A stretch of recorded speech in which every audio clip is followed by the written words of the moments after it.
Hi everybody, this is Dr. Caridi from the Austin Gynecomastia Center answering your questions. Okay, so another common question that I get is what causes gynecomastia? All right, so I'm going to simplify this whole thing because basically we don't really have a great handle on what causes gynecomastia.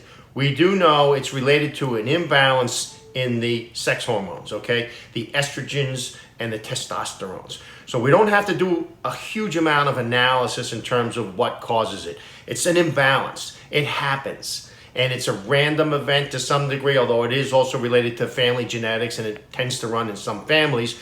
But the most likely cause is that you develop gynecomastia during puberty. We all guys go through this stage of development during their adolescence. We're talking when you're young, and all of a sudden you get these buds under your breast, and suddenly you get these breast-like features. Now, in most cases, it goes away, okay? In most cases. Unfortunately, about 25 to 30, or maybe even more, we don't even know the exact number, it doesn't go away. And it persists.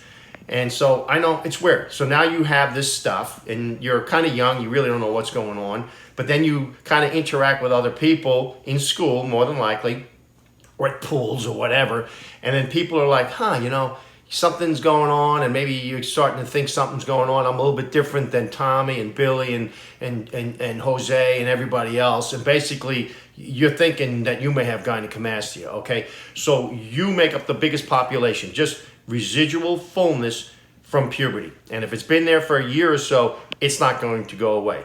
It's not uncommon for you to visit a doctor when you're young. Your mother takes you to the pediatrician, or maybe your dad takes you to the pediatrician. They say, my son's concerned about something. Someone said something at school. I don't know. He looks a little different. And they'll oftentimes, unfortunately, tell you, oh, don't worry, it'll go away. And unfortunately, that's usually not the case. A better question is, how long has it been there? And if you have a lot of experience with this, you realize it's just not going away. If you have full-blown gynecomastia and the reelers are big and you can have this just female-like breast, it's just really not going anywhere.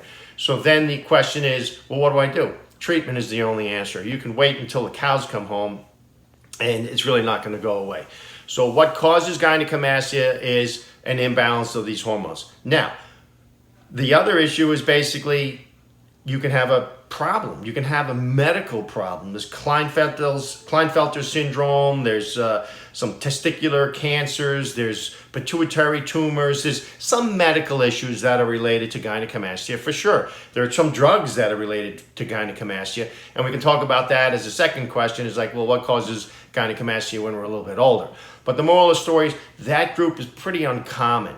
So really, if you develop gynecomastia, the treatment is pretty much the same for everybody, which is really the reason why I don't really know or need to know what caused it. From a medical perspective, if it's a medical condition, I could use that as a clue to an underlying medical condition. But most of the times that's not the case, and it's just residual gynecomastia or fullness from adolescence. So the cause, we all want to know what causes whatever that we're suffering from, but unfortunately in most cases, you just don't know.